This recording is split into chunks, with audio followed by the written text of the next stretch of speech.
This video is sponsored by Next Gen Solar Lighting. Call 405-924-3101 for your next landscaping project. I started doing poetry when I was 18, and I used to be a rapper.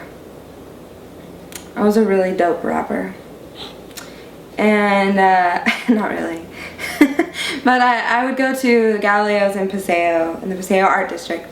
And I went there and I did my rap in a slam.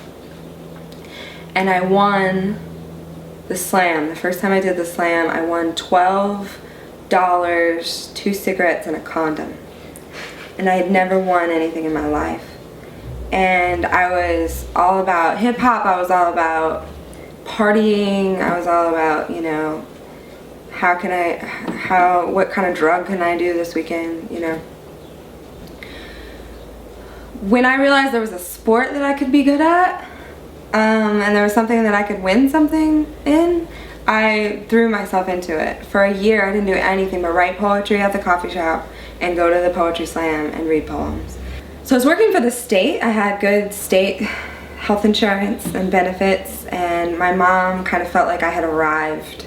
Like that was, you know, I don't have a college education, so it was kind of a lot to hope for, you know, that I have a good paying job with benefits, and I enjoyed what I was doing. The way Write Bloody works is that they have an open submission contest every year, and hundreds of people submit, and then they pick 25 finalists, and then they narrow it down to like usually 4 to 8 people that they publish a year. So in 2011, my friend was like, Lauren, you have to submit. Like, just send you send 3 poems. I was like, okay, fine. So I sent 3 poems, and I made the finals. So then, when you make the finals, they say, send us 40 poems in 2 weeks. Well, I did not really have 40 poems. I had just quit my job. I hadn't even gotten a book deal when I quit my job, but because I was like working a lot as a poet, but you know, I didn't have 40 poems that I was ready to put in a book. I had maybe 20. And so I wrote 20 poems in 2 weeks, just in this house. And I wrote a lot about my house, and I wrote a lot about like the women that I had living here, and a lot about feminism and like coming to terms with my own sexuality and my own like power as a woman. And I sent those in, and I got it. I got the book deal. So I have a friend in town, and they said, why do you not leave Oklahoma? What do you love about it? What would you tell me?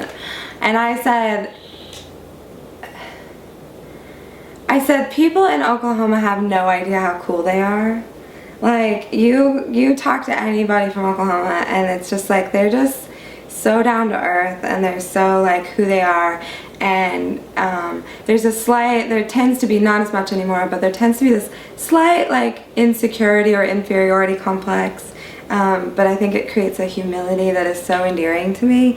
One of the things I think one of the main reasons why I don't leave, aside from my family and everybody I love is here, is that it's cheap and I can afford to be an artist here.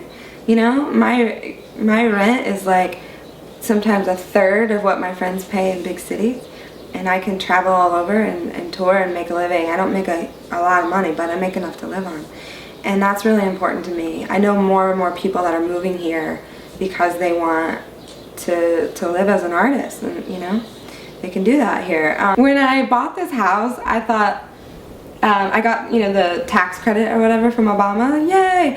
And I thought, well, I should buy something that I could like make money with, you know, instead of just like putting it in a savings account, all of it, you know, like, I should get something I can make money. What could I make money with that would be like complimentary to poetry? And of course, selling ice cream out of a tricycle seemed like very complimentary to poetry because I do a lot of festivals and things, you know, so it's like if I went to a festival to perform, I could do that.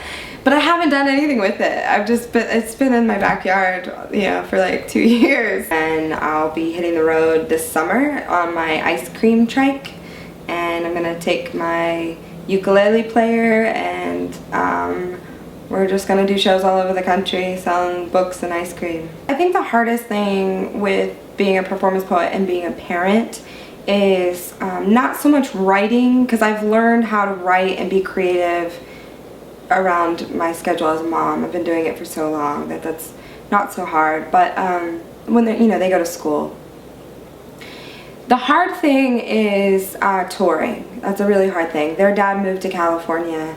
My parents live here in Oklahoma, so they help me a lot. But trying to arrange tours or performances where I have to be gone at night or out of town for a week or so at a time is really tricky. And that's probably the hardest thing for me.